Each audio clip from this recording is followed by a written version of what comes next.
So we still haven't addressed the crack on that third brace back. That's the one where somebody just sort of threw epoxy toward the brace. It wasn't me and Jeff. And used a tongue depressor to I guess, stabilize one of the cracks in the back. If I backlight that brace, you can see a big gap under it, and it's filled with epoxy. It's not completely open, but there's no way we're going to be able to get that out of there. So that part I'm not too concerned about, but farther off toward the end, about from the tongue depressor on, there's a crack in the brace, and we're going to get some glue into that and fill it in. We've got some tape in there to not contribute any more glue slop to what's already in there. And as soon as we get the glue on the brace, we'll pull off the tape so it doesn't get glued down permanently.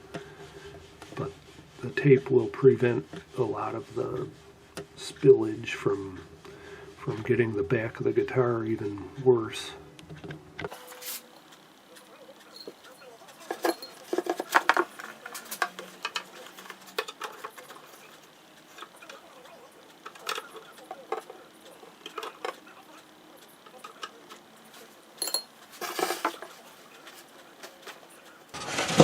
I can feel glue coming out the other side, so I guess got enough in there. So now this little bar will go on the very end of the fret, or the brace, wedge down, push down the crack, and that'll be our clamp. We're getting down to the end here. The customer wants this old plastic nut replaced, so I'm going to use this piece of bone and make a new nut. And once that's done, I think we can put the strings on.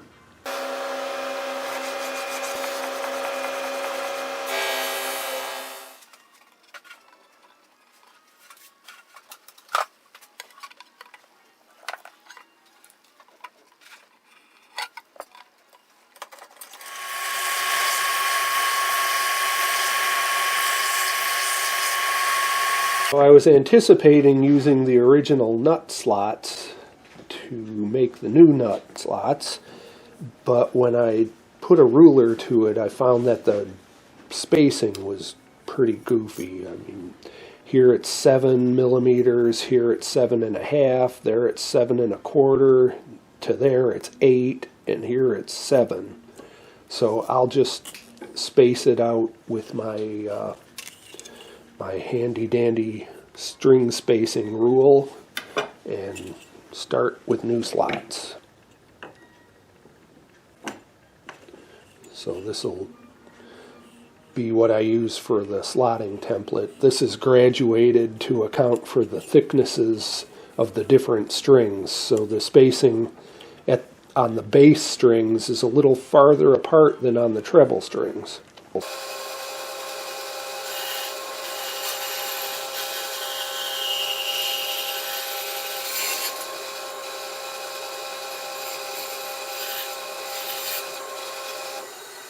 Here are the slots, just barely below the surface of the nut material, because you really don't want the string to be more than half of its diameter into the slot, or it'll potentially snag when you're trying to tune the guitar. So you want the slots just deep enough that the strings won't slide out. So after we string up the guitar, I'll do some final tweaking of the slot depth depending on where the strings sit, but this is good enough for the stringing up. All the strings are on, obviously. Now what I need to do is adjust the nut slots I want to have the slot just deep enough that if I push the string down between the 2nd and 3rd fret, I have a gap at the 1st fret between the bottom of the string and the top of the fret of just something around maybe 4 or 5 thousandths of an inch, the thickness of a thick piece of paper. So I will just do this one string at a time, using the right nut file for each string. So I'll file a little bit.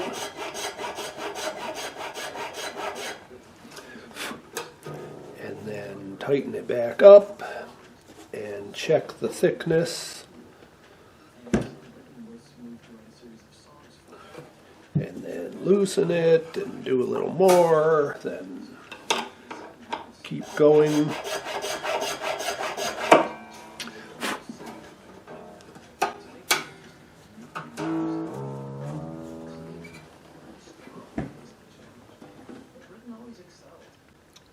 There, that looks good.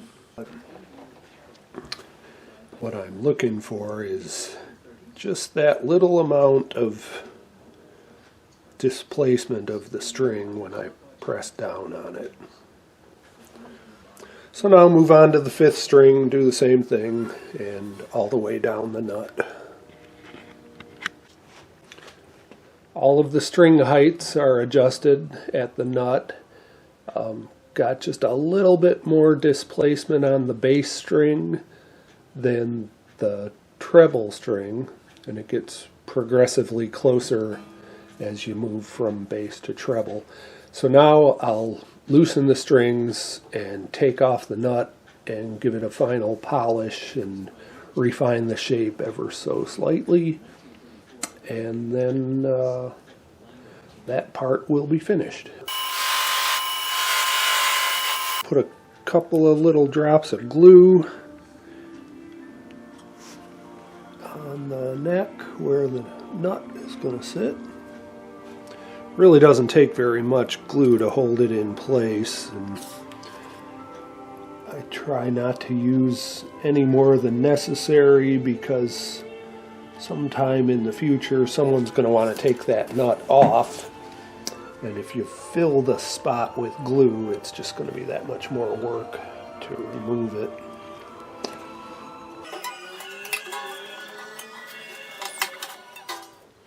We're down to the last step, I think.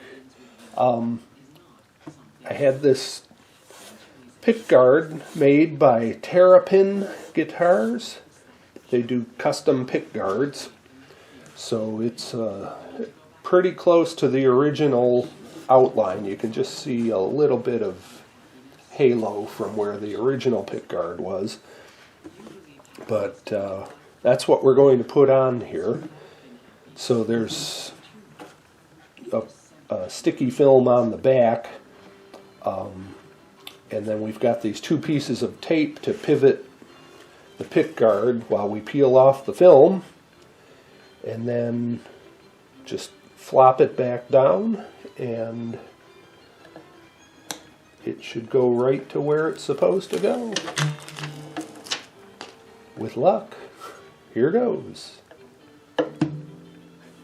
Okay, I think we're good.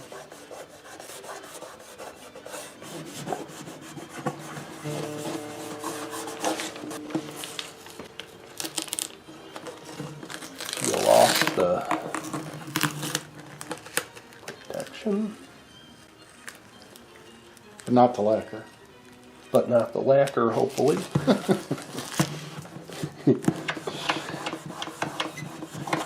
would be a whole different... Well, of course, on this guitar, who wouldn't even notice? Yeah, right.